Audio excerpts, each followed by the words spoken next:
Hello বন্ধুরা, তো রঙ্গিলা কুকিংয়ে আবারও চলে এসেছি একটি রেসিপির সাথে। তো আজকে কাঁচা কলার বড়া বানাবো। তো দেখুন, কাঁচা কলা নিয়েছি এখানে 4-5টা। তো কাঁচা কলাটাকে এইভাবে করে কেটে নিয়েছি। আর কাঁচকলাটাকে এইভাবে কেটে নেবার বাদে কিন্তু আমি হলুদ জলের মধ্যে ফেলে নিয়ে রেখেছিলাম 10 মিনিটের মতো। তো দেখুন, কিছুটা হলুদ হলুদ কালার হয়ে এসছে। তো এগুলো এখন সব ভালোভাবে কেটে নিয়েছি। এই রকম সাইজের করে নিয়ে, একটু লম্বা লম্বা সাইজের করে নিয়ে কেটেছি। তো আজকের বড়াটা খেতে কিন্তু অনেকটাই ভালো লাগবে। সাথে দিয়ে দিচ্ছি স্বাদ মতো লবণ, হাফ চামচের মতো হলুদের গুঁড়ো, তারপর সাথে দিয়ে দিচ্ছি কাশ্মীরি লাল লঙ্কার গুঁড়ো হাফ চামচের মতো। তো এটা কালারের জন্য দিয়েছি, আপনারা লঙ্কার গুঁড়োটাও দিতে পারেন ঝালের জন্য, যেমন ঝাল খেতে পছন্দ করেন। সাথে দিয়ে দিচ্ছি 1 চামচের মতো বেসন। তো বেসনটা যদি না দেন, চালের গুঁড়ো কিন্তু দিতে পারেন, ওটা দিয়েও কিন্তু বড়াটা অনেকটাই ভালো লাগে। তো আমি এখানে বেসন ইউজ করেছি। তো বেসনটা আমি দিয়েছি 1.5 চামচের মতো। তো হাতে অল্প একটু জল নিয়ে নিচ্ছি, তো এর উপরে দিয়ে দিলাম। তো আবারও 1 চামচের মতো নিয়ে নিচ্ছি। তো এখানে টোটাল আমি 2 চামচের মতো বেসনের মধ্যে জল দিয়েছি। আর জলটা দিয়ে নিয়ে কিন্তু এখন খুব ভালোভাবে মাখিয়ে নিচ্ছি এইভাবে। তো বন্ধুরা, বেসনটা দিয়ে নিয়ে কলার বড়ার মধ্যে কিন্তু খুব ভালোভাবে মাখিয়ে নিতে হবে। আর বন্ধুরা, এই যে কলার বড়ার রেসিপিটা আপনাদেরকে দেখাচ্ছি, এই রেসিপিটি কিন্তু একদম নতুনভাবে আমি তৈরি করে আপনাদের সাথে শেয়ার করছি। আর এই বড়াগুলো খেতে কিন্তু অনেকটাই ভালো লাগে। অবশ্যই আপনারা বাড়িতে তৈরি করে নিয়ে দেখুন। তো খুব সুন্দর করে এখানে লাগিয়ে নিয়েছি। তো কথা না বলে এবারে চলে যাচ্ছি গ্যাসের দিকে। তো আগে থাকতেই একটা গ্যাসের মধ্যে আমি কড়া বসিয়ে দিয়েছিলাম। তো এখন গ্যাসের দিকে চলে এসেছি। তো আগে থাকতেই আমি যেমন বলেছি যে কড়া বসিয়ে দিয়েছিলাম। তো কড়াটা কিন্তু খুব ভালোভাবে গরম হয়ে গেছে। এইখানে দিয়ে দিচ্ছি 2 থেকে 3 চামচের মতো সরষার তেল।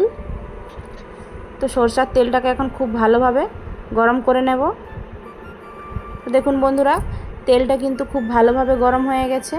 এখন যে বেসন দিয়ে মাখিয়ে রেখেছিলাম এইরকম কাঁচা কলাগুলো, তো কাঁচকলাগুলো এখন তেলের মধ্যে দিয়ে দিচ্ছি।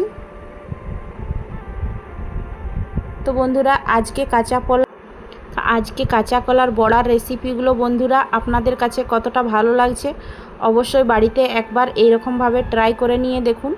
তো কাঁচা কলার বড়াগুলো খেতে কিন্তু অবশ্যই অনেকটাই অসাধারণ লাগবে। তো এখন তেলের মধ্যে কিছুগুলো দিয়ে দিয়েছি। দেখুন, এক সাইডটা 1 মিনিট খুব ভালো করে ভেজে নিয়েছি। এখন এক সাইডটা পলটে নিচ্ছি। তো বন্ধুরা, এইভাবে করে নিয়ে 1 মিনিটটা এক সাইডটা খুব ভালোভাবে ভেজে নিতে হবে।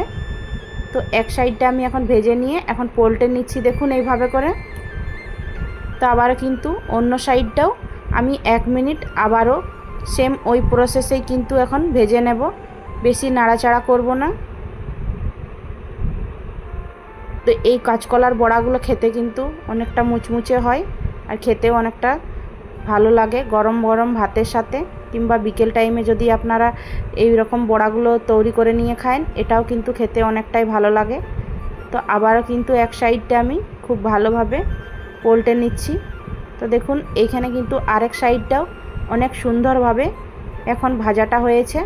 কালারটা দেখে না হয় বুঝতে পারছেন বন্ধুরা যে কতটা সুন্দরভাবে এই কাঁচা কলার বড়াগুলো তৈরি হয়ে যাচ্ছে। তো দেখুন, এক সাইডটা কিন্তু খুব ভালোভাবে ভাজা হয়ে গেছে। তো এখানে কিন্তু আমি 2 সাইডটাই ভেজে নিয়েছি। দেখুন, অনেকটাই লাল লাল করে নিয়েছি আর কিন্তু মুচমুচেও অনেকটা স্বাদের হয়েছে। তো এইভাবে উল্টে পাল্টে কিন্তু এখন খুব সুন্দর করে ভেজে নিয়েছি। তো এখন তেল ঝরিয়ে এখন তুলে নিচ্ছি। তো দেখুন কতটা সুন্দর হয়েছে। তো এখন তেল ঝরিয়ে তুলে নিচ্ছি একটা থালার মধ্যে। আর যে কটা আরও বেঁচে আছে সেগুলোকেও কিন্তু তেলের মধ্যে সেম এই প্রসেসেই আমি তৈরি করে নিচ্ছি। তো একবার ভাজা হয়ে গেছে, এখানে বাকিগুলোকেও ভেজে নিচ্ছি। তো দেখুন বন্ধুরা, বাকিগুলোকেও কিন্তু সেম ওইভাবেই ভেজে নিয়েছি।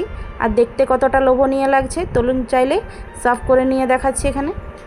তো দেখুন, এখানে সার্ভ করে নিয়েছি একটা প্লেটের মধ্যে আর সুন্দরভাবে সাজিয়ে নিয়েছি। আর দেখতে কতটা সুন্দর দেখাচ্ছে দেখুন। আর খেতেও কিন্তু অনেকটাই মজা লাগে এই রকম কাঁচকলার বড়াগুলো যদি তৈরি করে নেন। তো দেখুন আমি আজকের কাঁচকলার বড়ার রেসিপি আপনাদের সাথে যেভাবে শেয়ার করলাম, বাড়িতে একবার হলেও আপনারা ট্রাই করে দেখুন, অনেকটাই ভালো লাগবে আপনাদেরকে। তো এখন একটা ভেঙে নিয়েও দেখাচ্ছি দেখুন। আর ভিতরটা কিন্তু অনেকটা সুন্দরভাবে সেদ্ধ হয়ে গেছে। উপরটা যতটা ক্রিস্পি লাগে খেতে, ভেতরটা কিন্তু একদমই নরম হয় এই বড়াগুলো। তো আমি আপনাদেরকে একটা ভেঙে নিয়েও দেখালাম। দেখুন কতটা সুন্দর দেখাচ্ছে আর কতটা লোভনীয় লাগছে এই কাঁচকলার বড়াগুলো। তো এইভাবে করে বাড়িতে ঝটপট কিন্তু কাঁচা কলার বড়া তৈরি করে ফেলতে পারবেন। আর এগুলো বিকেল টাইমে খেতে কিন্তু অনেকটাই মজার হয়। একবার হলেও ট্রাই করে নিয়ে দেখুন। আর বন্ধুরা, আজকের রেসিপিটি আপনাদের কাছে কতটা ভালো লেগেছে, যদি ভালো লেগে থাকে অবশ্যই একটি লাইক, শেয়ার, কমেন্ট করে নিয়ে জানাবেন। আর কমেন্ট করতে জানাতে ভুলবেন না বন্ধুরা। তো পরবর্তীকালে নতুন নতুন রেসিপি আপনাদের কাছে নিয়ে আসবো। তো আপনারা সকলে ভালো থাকুন, সুস্থ থাকুন আর সবাইকে সুস্থ রাখুন। টাটা।